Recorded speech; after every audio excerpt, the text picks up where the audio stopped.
नमस्कार, मी संजय आवटे. कारण राजकारण या विशेष कार्यक्रमात तुमचं पुन्हा एकदा स्वागत. मेधा कुलकर्णींना राज्यसभेची उमेदवारी मिळाली आणि त्या मेधा कुलकर्णी राज्यसभेच्या खासदार होणार हे अगदी पक्क झालं. तुम्हाला गंमत सांगतो, मेधा कुलकर्णींना मी फोन केला जेव्हा राज्यसभेची उमेदवारी आणखी घोषित व्हायची होती आणि त्यांना मी असं म्हटलं की राज्यसभेच्या उमेदवार तुम्ही असणार आहात. तर त्यांनाही धक्का बसला. जेव्हा प्रत्यक्ष उमेदवारी घोषित झाली तेव्हा आमचं फोनवर बोलणं झालं आणि त्या म्हटलं तुम्हाला असं कसं काय वाटलं. म्हटलं साधी गोष्ट आहे, तुम्हालाच उमेदवारी मिळणार याच्यामध्ये अनेक संकेत आहेत, त्यावर मी मागे बोललो होतोच. पण सगळ्यात महत्त्वाची गोष्ट अशी आहे की एक म्हणजे भाजपमधल्या निष्ठावंतांना मेसेज देणं वगैरे हे मी मागे बोललो होतो.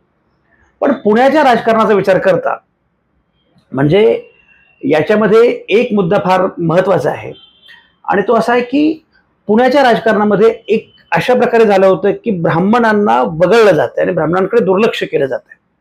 विशेषतः कसब्याच्या निवडणुकीनंतर हे सातत्यानं बोललं जात होतं आणि त्यामुळे काही झालं तरी आता राज्यसभेला ब्राह्मण उमेदवार पाहिजे हा एक मुद्दा होता.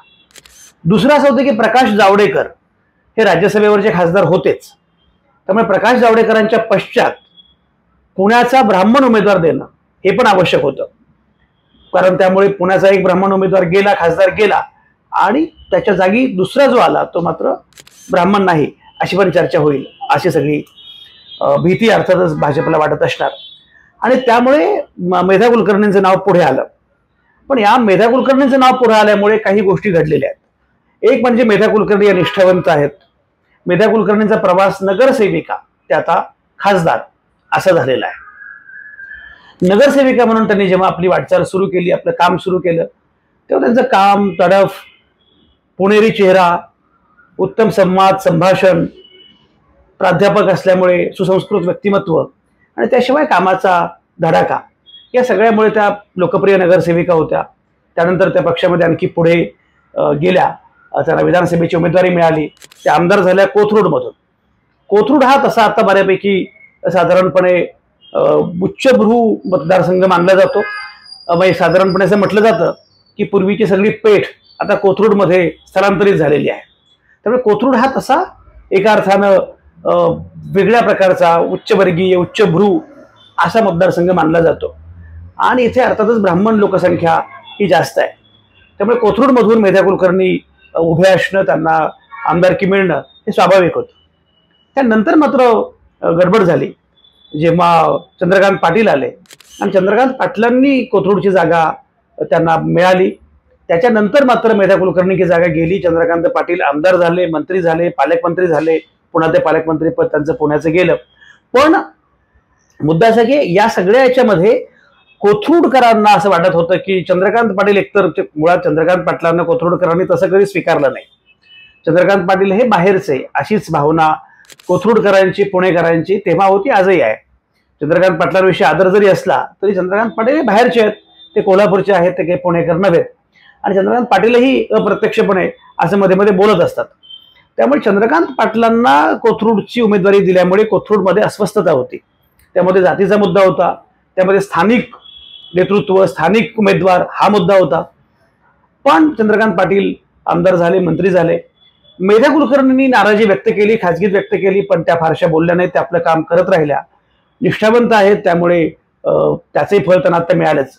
पण सगळ्यात महत्त्वाचं म्हणजे कोथरूड मधले जे लोक आहेत की ज्यांना एका अर्थानं ज्यांचा पुण्याच्या सगळ्या ओपिनियन मेकिंग याच्यावर त्यांचा प्रभाव आहे असं मानलं जातं आणि जे मुळातले पुणेकर आहेत, मूळचे पुणेकर म्हणजे स्थलांतरित पुणेकर हे बऱ्यापैकी उपनगरांमध्ये बरेचसे आहेत.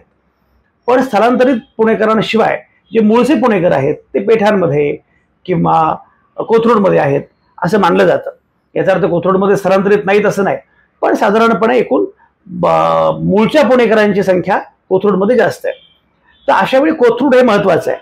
कसबा हा मतदारसंघ जो आहे तो खरं म्हणजे त्या अर्थानं खूप महत्वाचा, कारण कसब्यामध्ये मूळचे पुणेकरच आहेत. पण कसब्यामध्ये जेव्हा भाजपचा पराभव झाला आणि रवींद्र धंगेकर काँग्रेसचे विजयी झाले त्यानंतर भाजपच्या लक्षात आलं की बरोबर नाहीये. असंही म्हटलं गेलं की मुक्ता टिळक यांच्या जागी तुम्ही टिळक कुटुंबातला कोणीतरी द्यायला पाहिजे होता, ब्राह्मण उमेदवार द्यायला पाहिजे होता. जो कसबा मतदारसंघ हा वर्षानुवर्षे अर्थातच गिरीश बापटांचा मतदारसंघ होता, त्यानंतर तो मुक्ता टिळक यांचा झाला, तिथे तुम्ही ब्राह्मणेतर उमेदवार दिला ही मोठी चूक केली असं म्हटलं जात होतं. आणि जेव्हा कसब्यामध्ये पराभव झाला तेव्हा या चुकीवर शिक्कामोर्तब झालं अशी पण भावना तयार झाली आणि त्यामुळे एकूणच ब्राह्मण मतदार नाराज आहे असा मुद्दा होता. त्याचप्रमाणे दुसरा आणखी महत्वाचा मुद्दा असा होता की जे पुणेकर आहेत, जे मूळचे पुणेकर आहेत, त्यांचा विचार आपण करत नाही हाही मुद्दा होता. आता पुण्याची लोकसभा जी आहे त्याचं काय होणार हा सगळ्यात पुढचा महत्वाचा प्रश्न आहे. मेधा कुलकर्णी यांना राज्यसभेची उमेदवारी दिल्यामुळे आता पुण्याच्या लोकसभेचा उमेदवार कोण असेल याच्या अनुषंगानं बऱ्याच गोष्टी आहेत आणि त्यावर आता बोललं पाहिजे. गंमत अशी आहे की मुळामध्ये मेधा कुलकर्णीची नाराजी आता दूर झाली आहे, काही शंका नाही. मेधा कुलकर्णीचे जे कार्यकर्ते आहेत त्यांनाही बरं वाटणार आहे. त्यानंतर जी कोथरूडमधली जी मंडळी होती की जी नाराज होती त्यांना आता आनंद झालेला आहे, याच्यात काही शंका नाहीये. पण त्यामध्ये आता पुणे लोकसभेचा उमेदवार कोण असेल. मुळात कसब्याच्या पराभवानंतर भाजपनं हाय खाल्ली, एवढी हाय खाल्ली की पुणे लोकसभा मतदारसंघाची पोटनिवडणूक सुद्धा घेणं शक्य होतं पण घेतली गेली नाही. खरं म्हणजे पुण्यामध्ये गिरीश बापट हे खासदार होते, गिरीश बापट गेले आणि गिरीश बापटांच्या निधनानंतर पुण्याची लोकसभेची पोटनिवडणूक होईल अशी अपेक्षा होती, अशी शक्यता होती, व्हायलाच पाहिजे होती. ती पोटनिवडणूक कोण लढवेल असाही मुद्दा पुढे आला होता. अरविंद दंगेकरांपासून अनेक जण काँग्रेसचे लोक की तयार होते की आम्हाला ही जागा लढवायची आहे. भाजपचा उमेदवार कोण हे ठरत नव्हतं, पण ती निवडणूक झालीच नाही. अद्यापही पुण्याचं नक्की काय असा प्रश्न भाजपला पडला असावा. खरं म्हणजे पुणे लोकसभा मतदारसंघ जो आहे तो भाजपसाठी अत्यंत सोयीचा आहे. म्हणजे कसब्यामध्ये रवींद्र दंगेकर विजयी झालेले असले तरी सुद्धा एकूण पुणे मतदारसंघ, पुणे लोकसभा मतदारसंघ हा भाजपसाठी फारच सोयीचा आहे. कारण पुणे लोकसभा मतदारसंघामध्ये जे 6 विधानसभा मतदारसंघ आहेत त्यांचा विचार जर केला तर त्यामध्ये वडगाव शहरी आहे, त्यामध्ये शिवाजीनगर आहे, त्यामध्ये कोथरूड आहे, पर्वती आहे, पुणे कॅन्टोन्मेंट आहे आणि कसबा आहे. याच्यामध्ये कसब्याचा आत्ताचा अपवाद वगळला रवींद्र दंगेकरांचा तर सगळीकडे आमदार हे भाजपचे आहेत. एक वडगाव शहरीला सुनील टिंगरे आहेत, पण सुनील टिंगरे हे आता अजित पवार गटासोबत आहेत म्हणजे भाजपसोबतच आहेत. त्याच्यामुळे तिथे पूर्वी जगदीश मुळीक हे आमदार होते. त्यामुळे एकूण असं लक्षात येत आहे की सगळीकडे भाजपचाच उमेदवार, भाजपचेच आमदार आहेत. त्यामुळे कसब्याचा अपवाद वगळला तर सगळीकडे भाजपचे आमदार आहेत. एकूणच पुणे लोकसभा मतदारसंघावर भाजपचा प्रभाव आहे, वर्चस्व आहे. असं असून सुद्धा भाजपला भीती वाटण्याचं काही कारण नाही. एकूण मला असं वाटतं की पुणे लोकसभा मतदारसंघ हा भाजपनं जिंकणं हे स्वाभाविक आहे. एवढी भाजपची ताकद आहे, एवढं भाजपचं केडर आहे आणि सगळ्याच गणितांचा विचार केला, जातीय वर्गीय सगळ्या गणितांचा विचार केला तर भाजपला ही निवडणूक जिंकणं अगदी सहज शक्य आहे. आता मुद्दा असा आहे की भाजपचा इथे उमेदवार कोण असेल. मी मगाशी असं म्हटलं की मेधा कुलकर्णी यांना राज्यसभा दिल्यामुळे त्यांनी केवळ प्रकाश जावडेकरांना रिप्लेस केलंय असं मानण्याचं कारण नाही. केवळ निष्ठावंतांना फळ मिळालं पाहिजे म्हणून तो मेसेज दिलाय एवढंच मानण्याचं कारण नाही. तो तर मेसेज आहेच, पण त्याहीपेक्षा काही वेगळ्या गोष्टी आहेत. त्याचा थेट संबंध पुणे लोकसभा मतदारसंघामध्ये उमेदवार कोण याच्या संदर्भातला असणार आहे. साधी गोष्ट अशी आहे, मी मगाशी म्हटल्याप्रमाणे भाजपचा उमेदवार कोण ही चर्चा सुरू आहे. विरोधकांचा उमेदवार अर्थातच काँग्रेसचा असणार आहे, कारण ही जागा काँग्रेसची आहे. मागच्या वेळी मोहन जोशी उभे होते आणि त्यांचा मोठा पराभव झाला, पण 3 लाखाहून अधिक मतं मिळवली होती. याचा अर्थ काँग्रेसची मतं इथे आहेत मोठ्या संख्येने, याच्यामध्ये काही शंका नाही. पण तरीही भाजपचा प्रभाव त्याहून अधिक जास्त आहे. आता गंमत अशी आहे की इथे उमेदवार कोण असेल. मेधा कुलकर्णींना उमेदवारी दिली याचा अर्थ असा आहे की आता लोकसभेला ब्राह्मण उमेदवार असणार नाही. लोकसभेला ब्राह्मण उमेदवार असणार नाही, कारण आता ब्राह्मण उमेदवार एक दिला गेलेला आहे. त्यामुळे लोकसभेला ब्राह्मण उमेदवार असणार नाही. आपण जर बघितलं तर पुण्यामध्ये लोकसभेचे उमेदवार किंवा पुण्याचे खासदार हे बऱ्यापैकी ब्राह्मण आहेत. अगदी सुरुवातीपासून म्हणजे काकासाहेब गाडगिळांपासून ते इंदिरा मायदेव, नागगोरे असा सगळा इतिहास बघितला तर मध्ये अण्णा जोशी, गिरीश बापट असे बऱ्यापैकी ब्राह्मण आहेत. आणि त्याचप्रमाणे मराठा उमेदवार सुद्धा मोठ्या संख्येने आहेत. पण ब्राह्मण आणि मराठा असेच प्रामुख्याने आहेत, पण ब्राह्मण उमेदवार मात्र बऱ्यापैकी दिले गेलेले आहेत आणि ते सगळ्या पक्षांकडून दिले गेलेले आहेत. असा जर विचार केला आपण तर मला असं वाटतं की या सगळ्या याच्यामध्ये आता ब्राह्मण उमेदवार हवा होता, पण ब्राह्मण उमेदवार राज्यसभेला दिलेला असल्यामुळे आता ती अडचण नाहीये. शिवाय आता बऱ्यापैकी जातीय समीकरणं सुद्धा पुण्याची बदलत चाललेली आहेत. पुणे वाढत गेलेलं आहे आणि पुणे वाढलेलं असल्यामुळे म्हणजे ज्या कसब्यामध्ये रवींद्र दंगेकर निवडून आले ते हा मुद्दा लक्षात आला की कसबा हा खरं म्हणजे पेठ आणि प्रामुख्याने ब्राह्मण बहुल असं मानलं जातो. पण आता मात्र तिथे अन्य जातींची लोकसंख्या अधिक आहे आणि ब्राह्मणांची लोकसंख्या उलटपक्षी कमी झालेली आहे. तर जातीय विश्लेषण केलं तर पुणे लोकसभा मतदारसंघामध्ये सुद्धा आता अशा प्रकारचं विश्लेषण होऊ शकतं आणि त्यामुळे उमेदवार हा आता ब्राह्मणच दिला जाईल लोकसभेला असं नाही किंवा दिला जाणार नाही असं दिसतंय. मेधा कुलकर्णींना दिल्यामुळे आता लोकसभेला ब्राह्मण उमेदवार दिला जाण्याची शक्यता कमी आहे. सुनील देवधर हे अगदी गुडघ्याला बाशिंग लावून उभे होते, अजूनही आहेत आणि हे एकमेव उमेदवार असे आहेत की जे जाहीरपणे हात जोडून नमस्कार मी सुनील देवधर, मी लोकसभेचा पुण्याचा भाजपचा उमेदवार आहे असं ते सांगतात. आता खरं म्हणजे ही पद्धत नाही, कुठल्याच पक्षाचं सांगत नाही. कुठल्याच पक्षाचा उमेदवार जोपर्यंत जाहीर होत नाही तोवर सांगत नाही. आणि भाजपमध्ये तर अगदी शेवटच्या क्षणापर्यंत काय काय होतं आपण बघितलेलं आहे. किती प्रकारचे मास्टर स्ट्रोक असतात भाजपमध्ये हे आपण बघितलेलं आहे.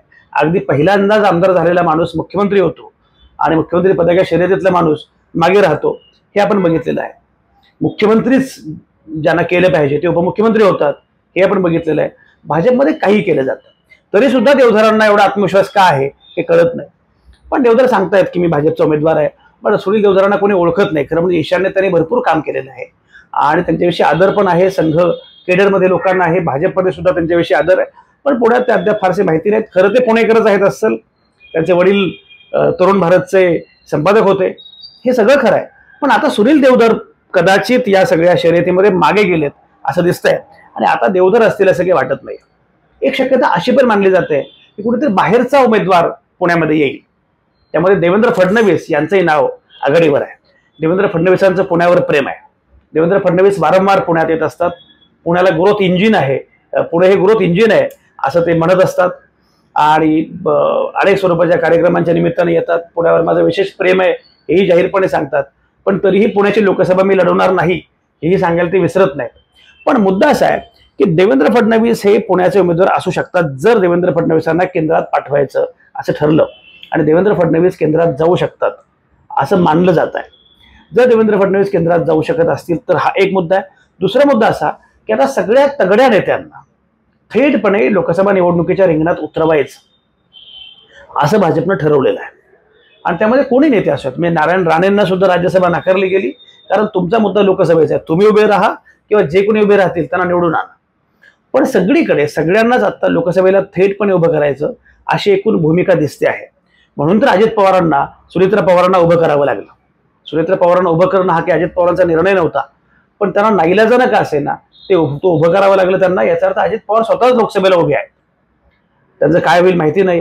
मी लोकसभा हारलो तर विधानसभा सुद्धा लढवणार नाही असं अजित पवार म्हणतायत. एका अर्थाने शेवटची निवडणूक आहे अशी भाषा अजित पवार करतायत. पण एनिवे तो मुद्दा वेगळा. मुद्दा असा की याचा अर्थ स्पष्ट आहे की स्वतःच उमेदवारांनी उभं राहावं अशी अपेक्षा आहे. अशी अपेक्षा जर असेल तर त्याच्यामध्ये देवेंद्र फडणवीसांना सांगितलं गेलं की तुम्ही पुणे लढवा. त्याचा एक फायदा असा होईल की देवेंद्र फडणवीस स्वतः पुण्यामध्ये उभे आहेत तर मग बाहेर सुद्धा अन्यत्र चर्चा होऊ शकते, एक वेगळं वातावरण तयार होतं वगैरे. त्यामुळे कदाचित ते नाव आलं तर सांगता येत नाही. दुसरा मुद्दा जो आहे तो म्हणजे एक तर काही लोकांनी खासगीमध्ये नरेंद्र मोदींचं पण नाव असं सांगितलेलं आहे. नरेंद्र मोदी महाराष्ट्रामध्ये वारंवार येत आहेत. आता त्यांचा हा दौरा रद्द झाला पण वारंवार येतात महाराष्ट्रामध्ये, कारण महाराष्ट्रामध्ये चित्र अजूनही एवढं अनुकूल नाही असं भाजपला वाटतंय. शिंदे आले, अजित पवार आले तरीही चित्र एवढं अनुकूल नाही जेवढं असायला हवं होतं, की त्यांची अडचण आहे. आणि त्यामुळे काय करायचं. नाशिकमधून नरेंद्र मोदी उभे राहतील अशी चर्चा फार मोठी आहे. तिकडे अयोध्या आहे आणि इकडे काळाराम मंदिर आहे, पंचवटी आहे. एका अर्थानं महाराष्ट्राची अयोध्या आहे नाशिक. त्यामुळे नाशिकमधून नरेंद्र मोदी उभे राहतील अशी चर्चा आहेच. पण ते पुण्यातून सुद्धा उभे राहू शकतात. पुण्यातून उभे राहिले तर त्याचा फायदा महाराष्ट्रातल्या सगळ्या उमेदवारांना होईल आणि एक वातावरण तयार होईल असं पण बोललं जातं. माहीत नाही काय घडेल. पण समजा असे कोणी बाहेरचे उमेदवार आले नाहीत तर उमेदवार कोण असेल. नरेंद्र मोदी आणि देवेंद्र फडणवीस असे उमेदवार आले नाहीत तर पुण्यातला उमेदवार कोण असेल. दोन उमेदवार प्रामुख्याने चर्चेमध्ये आहेत. एक आहेत मुरलीधर मोहोळ, दुसरे आहेत जगदीश मुळीक. मुरलीधर मोहोळ हे पुण्याचे महापौर होते. कोरोनाच्या कालावधीमध्ये त्यांनी उत्तम काम केलं आणि त्यांची एक शहरभर एक प्रतिमा तयार झालेली आहे की मुरलीधर मोहोळ यांची प्रतिमा आहे. मुरलीधर मोहोळ कोथरूडचे आहेत आणि कोथरूडमध्ये त्यांना चांगलं फॉलोईंग आहे, हे खरंच आहे. जगदीश मुळीक दुसरे जे वडगाव शहरीमध्ये आमदार होते, पक्ष संघटनेमध्ये सक्रिय होते, तरुण आहेत. वडगाव शहरीमध्ये त्यांनी चांगलं काम केलं.